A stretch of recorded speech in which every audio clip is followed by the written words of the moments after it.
આ સાલ લેટ પર છે એમાં ફ્રી ના લેટ પર માં લેટ તો કોઈ ના પર પૂરું કઈ નગન જો ઘર કર હતો નક પછી લેટ પર પણ તમારે તો પોકેટ પાકી જાવ ફુવારા છે પણ આમનું આમ રહે તો પ્યારાય જાણે પણ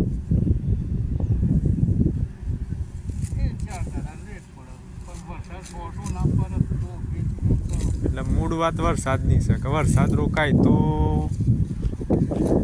મફળી પહેરાય હા એ તો આ વર્ષે મફળી લેટ જવાની હા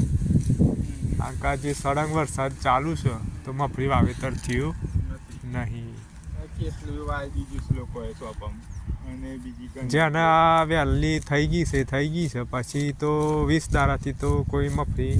પહેરાઈ નહીં બરાબર છે ને અત્યારે તો ખાલી 4 વાઢીને ગાયો ઢોરોને દૂધ ખાવાનું રહ્યું છે ખાલી ને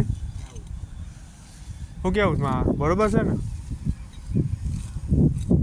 બોલતા નહીં કસ તમે કપા ઉગી જાય છે તમારે થોડા એટલે ચિંતા નહીં હા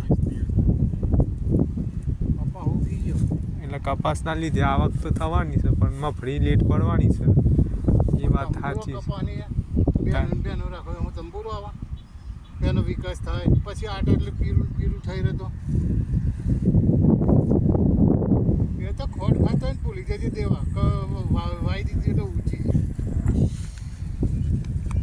આપણા હાથમાં આવે ને તારા હાથ આ બાજરીને તો કહેતો બાજરીઓ મસ્ત પાછી છે પણ પાડતી હતી ને કચ્ચા રાખા